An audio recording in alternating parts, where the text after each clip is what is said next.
喺我自己嗰啲嘅朋友嗰個圈子裏邊呢，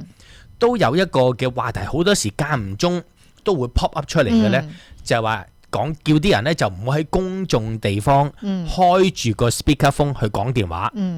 或者咧係聽你喜歡嘅音樂，因為咁樣咧即係好滋擾人哋噶嘛。咁喺香港嚟講，我都有陣時即係聽到話有啲無論喺巴士啊或者公眾場合有啲嘅即係朋友喺度即係口角咧，都係好多時都係因為嗰啲人無論係講電話啦。或者係聽自己嘅音樂嘅時候，開個 speakerphone 好大聲，影響到譬如坐巴士咁啊！你知咧，即係巴士好近噶嘛。咁我係聽阿倫嘅，咁你係聽阿張國榮，咁啊梗係唔掂噶啦，交噶啦。即係如果舊陣時嚟講，我兩批唔掂噶嘛，係咪？即係可能譬如如果我哋見到我哋嘅即係父母咧，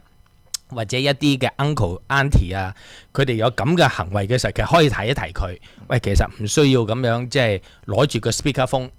去到講嘢嘅，或者提一提佢有啲嘅即係解決嘅方法啦，例如比如可以 suggest 佢哋用一啲嘅藍牙耳筒啊，即係或者有線嘅耳機啊都可以，即係可以聽到音樂或者可以講電話嘅，咁變咗就唔需要到其他人咯。即係呢一樣嘢，大家我哋要好注意呢一樣嘢，即係喺公眾場合嘅時候呢，我哋一定要有啲嘅規矩。呢一樣嘢呢，其實我哋細個，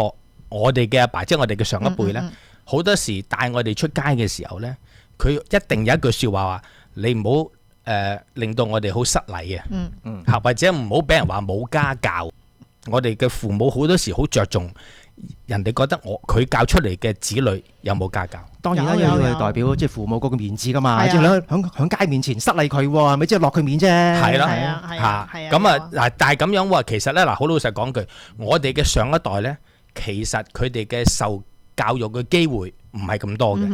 嚴格嚟講，可能好多人咧，基本上佢冇咩受過一啲所謂好高深嘅教育，但係反而咧喺當其時嚟講，即係我哋細個嗰陣時，我哋嘅上一輩咧，佢哋好着重嗰種嘅禮儀啦，嗰種嘅禮貌啦。但係反觀而家咧，我發覺咧，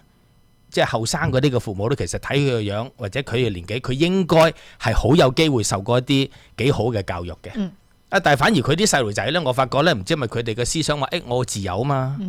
咪反而依家的確係咧，因為依家好多時即係父母着重咧，就係小朋友嗰個教育，希望佢係讀多啲書啊，知識上面學多咗嘢。但係德行上邊咧，即係佢哋可能比較少去普及，因為你教德行嘅時候，咁佢唔會學校考試，佢唔會攞到分噶嘛，唔會幫助到佢噶嘛。咁但係其實好多時你出嚟社會工作又好，做人處事又好，德行或者禮貌呢樣嘢係正正係代表嗰個人嗰個人格或者品格，而令到人哋中唔中意你啦，或者同唔同你即係容唔容易相處啦，係多過你個知識上面嘅頭腦嗰樣嘅嘢啊。咁啊係，咁啊係。同埋咧，我發覺會唔會而家即係我哋，譬如假設咧，譬如而家